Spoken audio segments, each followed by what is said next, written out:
आज हम बात करेंगे, ये 9वीं की मैथ है, चैप्टर नंबर 2 है, एक्सरसाइज 2.2 का क्वेश्चन नंबर 2 है।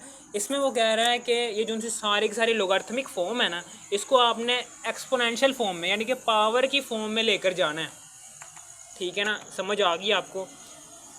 एक्सपोनेंशियल फॉर्म और लोगारिथमिक फॉर्म ये दोनों ऑपोजिट फॉर्म है, एक दूसरे से बिल्कुल मुखालिफ हैं, एक दूसरे से मुखालिफ हैं, ऑपोजिट है। एक्सपोनेंशियल फॉर्म यानी कि पावर की फॉर्म के अंदर हमेशा पावर आएगी, और लोगारिथमिक फॉर्म जो सी होगी या एक्सपोनेंशियल फॉर्म में मौजूद जो सी पावर होगी उसको ख़त्म करके खुद अपनी फॉर्म नई बना लेगी जिसमें पावर नहीं होगी। ठीक है, समझ आ गई आपको। अब हमने यहाँ पर पावर लेकर आनी है, इन सारी लोगारिथमिक फॉर्म के अंदर हमने पावर लेकर आनी है। ठीक है, तभी ये एक्सपोनेंशियल फॉर्म यानी कि पावर की फॉर्म में कन्वर्ट होंगे ये सारे के सारे क्वेश्चंस। ठीक है, जो कि ओके समझ आ गई। अब सबसे पहला है जी, ये हमेशा याद रखना, हमेशा याद रखना ये क्या होती है, ये बेस होती, ये क्या होती है, ये बेस होती है। लोगारिथमिक फॉर्म के अंदर जो सी लॉग के नीचे आ रही होती है ये बेस होती है, और जो सी ये लोगारिथमिक फॉर्म में बराबर के दूसरी तरफ होती है ये पावर होती है, और ये जो सी लॉग के साथ लिखा होता है नंबर ये होता है आंसर। किसका आंसर? जो एक्सपोनेंशियल फॉर्म के अंदर आ रहा होता था। ठीक है, आंसर आ रहा होता था ना। ये देखें, ये ऐसे है कि ये बेस बड़ी करके लिख देंगे।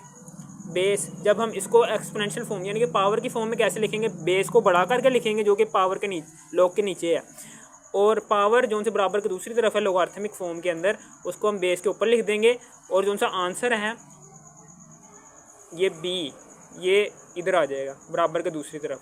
ये एक्सपोनेंशियल फॉर्म का आंसर है, ये वो इधर आ जाएगा बस। ओके, समझ आ गई आपको। ये है कुछ ऐसे ही सारे सवाल होने हैं यार। ठीक है, ये देखें यहाँ पर ये बेस है, लॉग के नीचे आने वाली जो सी चीज़ होती है वो बेस होती है। बेस को हमेशा बड़ा लिखते हैं, और बराबर के दूसरी तरफ लोगारिथमिक फॉर्म के अंदर आती है जो सी ये पावर होती है, पावर को ऊपर लिखेंगे, और ये इस आंसर को लॉग के साथ जो सा ये 125 लिखा हुआ है ये एक्सपोनेंशियल फॉर्म के अंदर बराबर के दूसरी तरफ मौजूद आंसर होता है।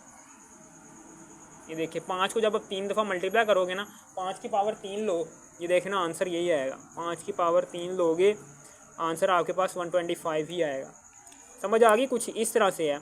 इसी तरीके से लोगारिथमिक फॉर्म के अंदर जो से लॉग के नीचे लिखी होती है ये होती है बेस। बेस को हमेशा बड़ा लिखते हैं, बराबर के दूसरी तरफ होती है पावर, बेस के ऊपर पावर आ गई, और ये जो सा लॉग के साथ लिखा होता है ये आंसर होता है जो एक्सपोनेंशियल फॉर्म के अंदर आ रहा होता है बराबर के दूसरी तरफ। ठीक है, इसी तरीके से ये है जी, ये भी ऐसे ही लॉग के नीचे जो सी लिखी होती है चीज़ वो होती है बेस, और बराबर के दूसरी तरफ होती है पावर। ठीक है, पावर हमेशा ऊपर आती है बेस के, और जो उनसे लॉग के साथ लिखा होता है ये आंसर होता है जो एक्सपोनेंशियल फॉर्म के अंदर बराबर के दूसरी तरफ हम लिखते हैं। इसी तरीके से ये भी ऐसे ही है कि लॉग के नीचे जो सी आ रही होती है चीज़ वो होती है बेस। बेस को हमेशा बड़ा लिखते हैं, बराबर के दूसरी तरफ होती है पावर। पावर को हमेशा बेस के ऊपर लिखते हैं एक्सपोनेंशियल फॉर्म के अंदर, और जो सा लॉग के साथ लिखा होता है लोगारिथमिक फॉर्म के अंदर वो होती है आंसर। यह लो, ठीक है। तो अगर लोगारिथमिक फॉर्म के अंदर लॉग के नीचे आने वाली जो सी बेस होती है और लॉग के साथ जो सा आंसर लिखा होता है एक्सपोनेंशियल फॉर्म के अंदर आने वाले बराबर के दूसरी तरफ जो सा आता है आंसर ये वाला, अगर ये दोनों चीज़ें सेम होना तो समझ लेना आंसर हमेशा एक इक्वल ही होगा। अगर लॉग के नीचे वाला नंबर और लॉग के साथ वाला नंबर ये दोनों नंबर सेम होना तो लोगारिथमिक फॉर्म के अंदर बराबर के दूसरी तरफ आने वाला जो सा आंसर होगा वो हमेशा 1 ही होगा। ये इंपॉर्टेंट बात है, ये एमसीक्यू से बन सकता है। अब इसी तरीके से आगे है कि यहाँ पर भी ऐसे ही होगा कि यहाँ पर लॉग के नीचे आने वाली वैल्यू क्या है, ये log के नीचे जो सी आ रही होगी ये होगी बेस, बेस को बड़ा लिखते हैं और बराबर के दूसरी तरफ पावर होती है, पावर बेस के ऊपर आती है और जो सा 1/8 है ये आंसर होता है जो कि एक्सपोनेंशियल फॉर्म के अंदर बराबर के दूसरी तरफ हम लिखते हैं। इसी तरीके से आगे ये है, अब हम इस log को दूसरी तरफ ले जाएंगे, ये जो सा log है ना इसको हम दूसरी तरफ ले जाएंगे यहाँ पर, क्योंकि ऐसे हमें समझ नहीं आ रही तो ये दूसरी तरफ ले जाएंगे और ये जो सा आंसर होगा इसको हम इधर ले आएंगे। log A3 is equal to 1/2।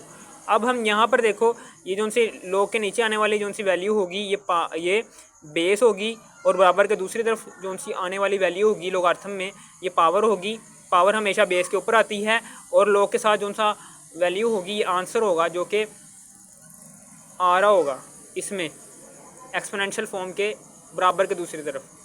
ये था कुछ और तो कुछ नहीं है।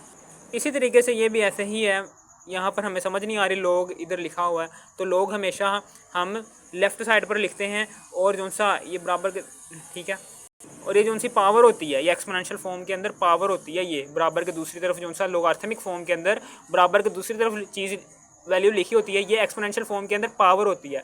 इस पावर को हमेशा हम राइट साइड पर लिखते हैं और लोगार्थमिक log को हम हमेशा लेफ़्ट साइड पर लिखते हैं। तो लिख लो तभी हम सवाल की को अच्छी तरीके से समझ पाएंगे। तो log 10, ये क्या लिखा हुआ है, 1 लाख, ये लो जी 1 लाख इज इक्वल टू 5। अब ये देखो यहाँ पर जो से log के नीचे वैल्यू आ रही होगी वो होगी बेस और बराबर लोगार्थमिक फॉर्म में जो सी बराबर के दूसरी तरफ वैल्यू आ रही होगी वो होगी पावर जो कि बेस के ऊपर आ जाएगी और लोगार्थमिक फॉर्म के अंदर जो से log के साथ ये वैल्यू आ रही होगी ये होगा आंसर जो एक्सपोनेंशियल फॉर्म में बराबर के दूसरी तरफ हम लिखेंगे 1 लाख। देखना यही आंसर आएगा, 10 की पावर लो 5, 1 लाख ही आएगा। देखना ये 1 लाख आ गया, ये एक्सपोनेंशियल फॉर्म है, ये लोगार्थमिक फॉर्म है। इसी तरीके से ये भी हम ऐसे ही log के नीचे जो सी वैल्यू आ रही होगी वो होगी बेस, बेस को हमेशा बड़ा लिखते हैं। लोगार्थमिक फॉर्म में जो सी बराबर के दूसरी तरफ वैल्यू आ रही होती है वो होती है पावर जो कि बेस के ऊपर हम छोटी सी लिखते हैं और लोगार्थमिक फॉर्म में जो से log के साथ जो सी वैल्यू लिखी होती है ये होता है आंसर।